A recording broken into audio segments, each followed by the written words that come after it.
DJU go crazy. Where we at, Kevo?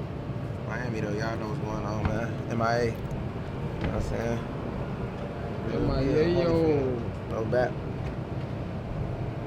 New J on the way. You know what I'm saying? Crazy new J on the way.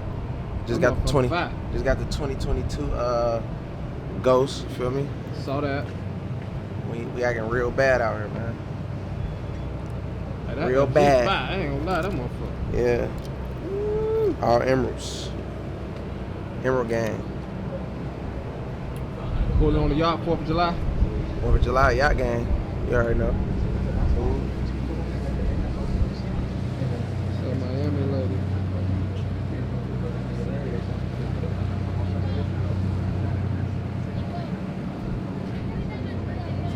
DJUTV, let them know who we got in the building. Man, CEO Big Folks, boy, low end finest. Big folks, what we on, gang?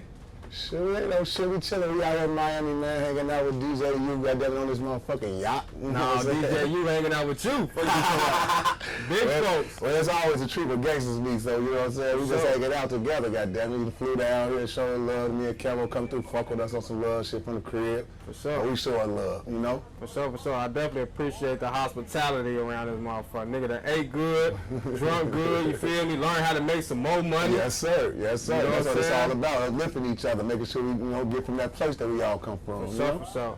Yes, sir. So tell us about you, big folks. We know you right now as Bandman Kevo manager, but your resume go back to down there 20 years ago around that motherfucker. Yeah, I've been in this shit a long time, man. Like, most known in the city and around the world. I mean, around America, I guess, for what I did with the Hella Band shit with Lil Mouse and the song Get Smoked to Lil Wayne and everybody. Right. And that whole little movement that we had from 2012, last from 2012 to maybe 2016, and me and Mouse was together working and doing our thing. Right. And then everything else after that, he kind of was on his own and was trying to do himself, you know. Mm-hmm. He was already kind of like up under me for so long, he knew how to, he wanted to be his own boss type shit. Right. He shot out here on his own, try to do this, so. Right. Blessings to him to try to, get out there and be like one of the youngest niggas to want to do it himself type shit, Right.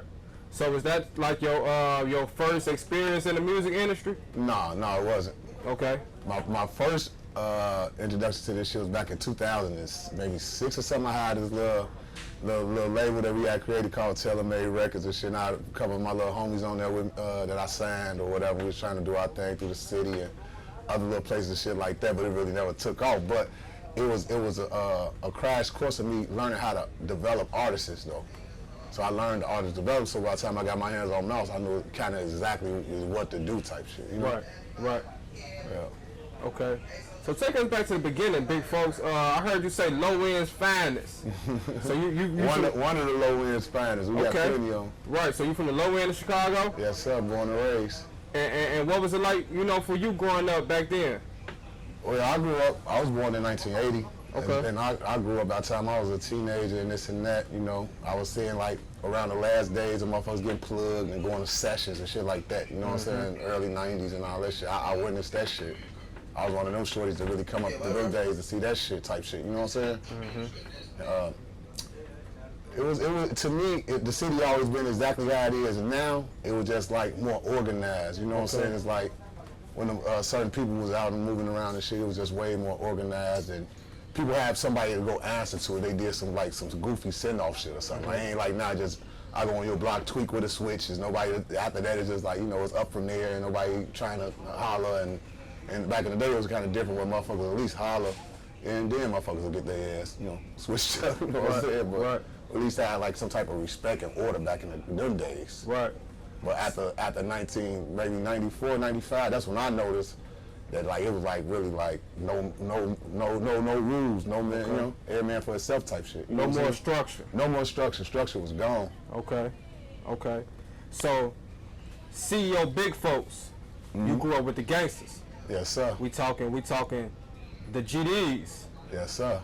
Now they say DJU don't interview no GDs. They say he one side and he only interview the BDs. But we got big folks right here on DJUTV. Big breaks in the air.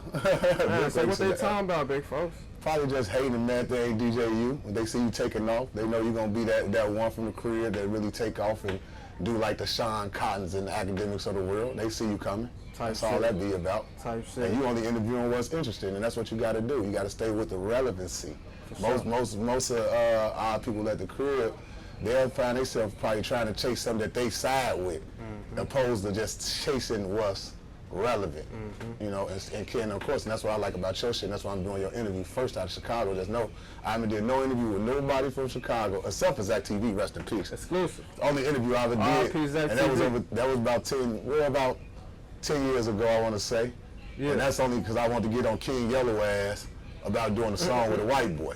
And he pissed me off. I see one of the folks doing a song with what white boy? Slim Jeezy, the Ohio little nigga G. Right. You know, I ended his career. It wasn't even no rap song that ended his career.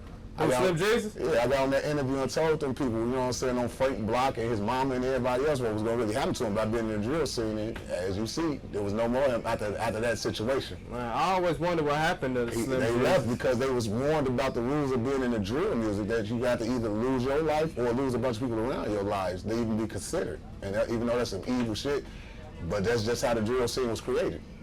Tell us about how the drill scene was created, because I feel like you've been around since this motherfucker was created, for sure. No, most like shout outs I know of people that said the career like this, the Pac-Man shit and Louis. To me, really, it started with Louis, but it got popularized and it got pushed out to the world with Chief Keef, hands down. True. Hands down, BDGD or not, hands down. Chief Keef did his thing, and shout out to Dro over there, because I know the world don't be knowing what's what really, and they sound dumb when they think it's a BDGD thing when it's goddamn it, Dro was a whole GD. Word. The CEO over there. Word, I didn't know that. Yeah, he's a whole GD, he's one of our guys. That's what I'm saying. My brother Shorty Six is over there in that circle with them forever, since day one. Word. GD. Not no BDs and nothing like that, so it's just a misunderstanding, I guess, against the young people, or I should say people that's from out of town, bloggers that don't really know. You know what I'm saying? That's why you got to become that. You got to give them the interviews, you got to give them that shit that, you know, that's not really fabricated from one side, or not like just, you know, real solid truths about shit. Giving that real. Yeah, just solid truths about shit that other people can't get. You know what I'm saying? They say they can get certain shit, but they can't go to Chicago like that, bro. You know how it's going, bro. You know a motherfucker get their camera took if they ain't plugged in and all this and that. You know that. You feel what I'm saying? So. Nah, for real.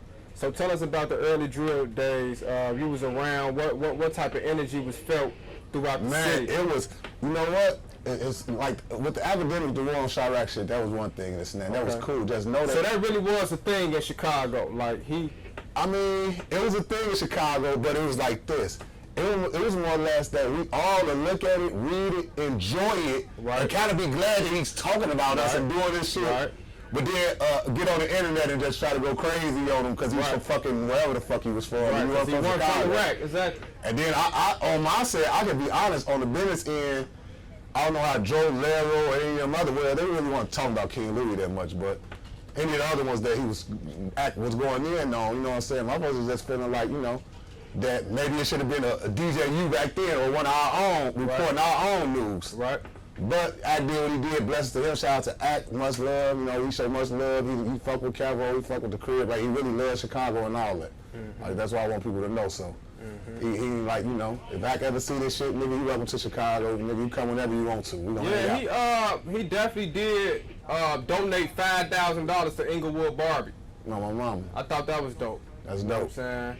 So, you know, sometimes you can't listen to, like, the motherfuckers that don't, I ain't gonna say that don't matter, because everybody in the world matters, but the people that's got cruel intentions to some shit, when people can't see, like, the bigger picture type shit, you kind of gotta leave, like, ignore them type of people.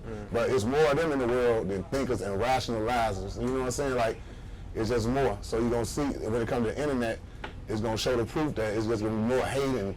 Motherfuckers talking goofy, then if you get to going in on their ass, they damn near curl up because they ain't really like that. It's just weird. DJ, you go crazy.